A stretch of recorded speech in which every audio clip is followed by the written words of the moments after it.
Assalamualaikum warahmatullahi wabarakatuh. Halo sahabat tang binatang semuanya. Mohon maaf ya kalau suaranya kurang jelas, karena memang saya masih sakit, jadi flu.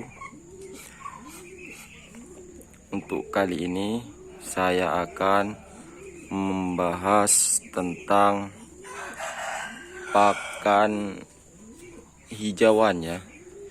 Jadi untuk unggas ya, khususnya saya yang memelihara entok, ternyata hijauan itu adalah salah satu bahan yang sangat penting untuk menjaga kesehatan entok itu sendiri. Jadi untuk hijauan sendiri bervariasi ya, tergantung apa yang kalian inginkan ya. Jadi setiap hijauan itu memiliki manfaat masing-masing. Di sini saya akan menjelaskan beberapa saja tentang hijauan yang saya ketahui ya. Jadi untuk yang pertama ada azolla. Nah, untuk azolla itu adalah tanaman air. Biasanya itu dibudidayakan di kolam. Dan budidayanya itu terbilang cukup cepat. Sehingga banyak peternak-peternak yang membudidayakan azolla untuk hijauan atau campuran pakan entok mereka. Yang kedua yang saya punya di sini adalah ini teman-teman. Nah, jadi ini adalah daun singkong. Nah, daun singkong sendiri adalah hijauan yang hampir di semua daerah itu ada kayaknya. Jadi ini juga termasuk hijauan yang bagus, tetapi kurang saya sarankan. Kenapa? Karena untuk daun singkong sendiri memiliki senyawa sianida. Jadi harus direbus terlebih dahulu sekitar 10-15 menit. Ya. Jadi akan membutuhkan waktu untuk pengolahannya. Jadi kurang saya anjurkan. Selanjutnya saya memiliki ini ya teman-teman ya. Nah, ini adalah daun ya. Mungkin dari kalian ada yang tahu dan ada juga yang belum tahu. Nah, jadi ini adalah daun mengkudu ya. Biasanya buahnya itu untuk jamu. Nah, ini adalah daunnya. Apa manfaatnya? Jadi untuk daun mengkudu sendiri biasanya saya gunakan saat entok-entok itu mabung atau bulu-bulunya rontok.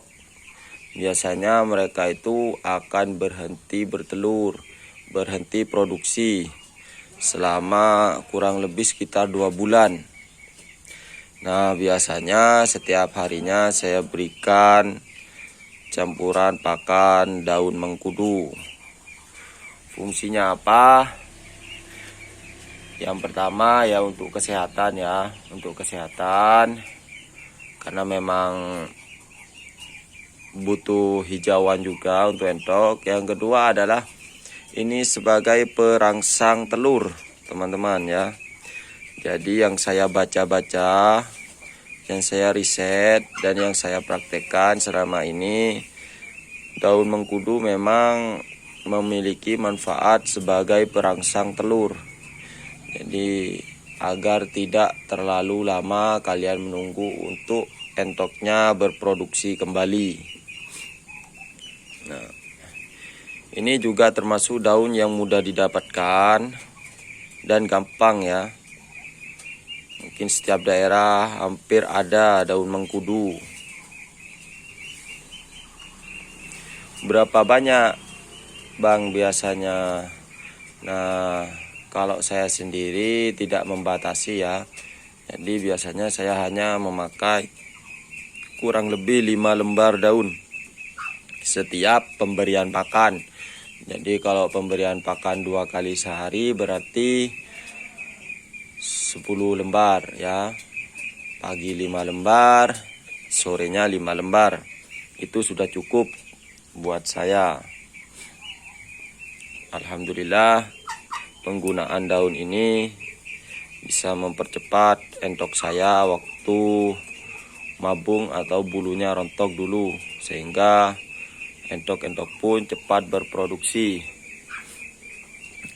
Dan yang terakhir adalah hijauan utama saya. Nah, jadi ini adalah hijauan yang setiap saat saya gunakan.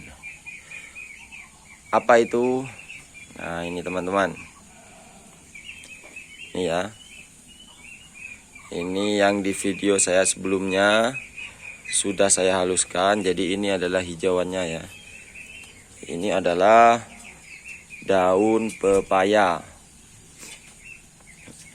Jadi banyak manfaatnya daun pepaya itu ya. Selain untuk kesehatan, daun pepaya juga meningkatkan daya tahan tubuh pada hewan ternak. Dan pada kasus-kasus tertentu, daun pepaya sendiri memiliki manfaat untuk membunuh cacing di dalam hewan ternak. Jadi biasanya pada ayam, kebanyakan pada ayam, itu biasanya kalau sudah mengalami cacingan, jadi sering diberi makan tapi tetap kurus, itu biasanya menggunakan daun pepaya di campuran pakannya agar keluar cacing-cacingnya.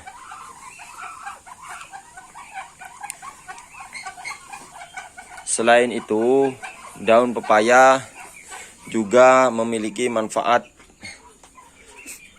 lain ya. Jadi ini membuat daya tahan tubuh dari entok itu meningkat.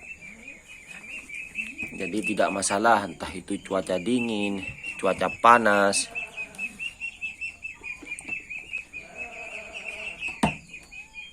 Ternak-ternak itu akan tetap bisa survive atau tetap bisa bertahan hidup.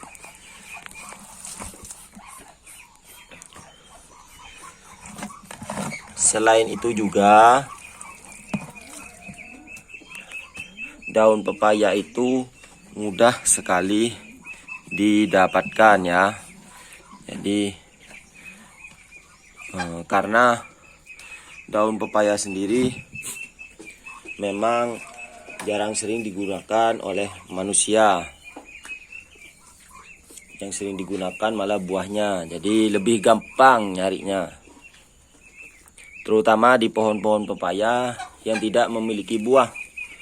Biasanya ada pohon pepaya jantan yang hanya memiliki bunga saja. Nah, itu biasanya sama orangnya itu dibolehkan untuk diambil daunnya. Jadi kalian tidak perlu repot-repot mencari hijauan. Cukup dengan daun pepaya saja itu sudah mencukupi kebutuhan nutrisi hijauannya ya. Tapi perlu diingat, hijauan itu memiliki manfaatnya masing-masing. Jadi tergantung penggunaannya ya. Kalau misal untuk perangsang telur bisa menggunakan daun mengkudu yang tadi.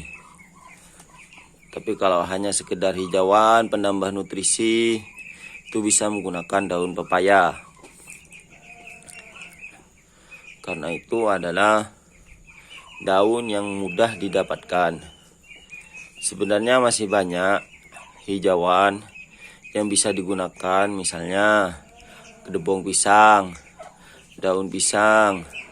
Itu juga termasuk hijauan yang sering digunakan.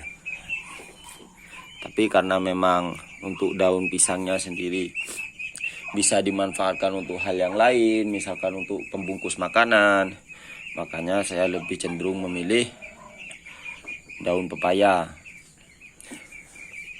Mungkin itu penjelasan untuk hijauan pada video kali ini. Jika ada yang mau ditanyakan, silahkan kalian komen. Jangan lupa like dan subscribe. Terima kasih. Wassalamualaikum warahmatullahi wabarakatuh.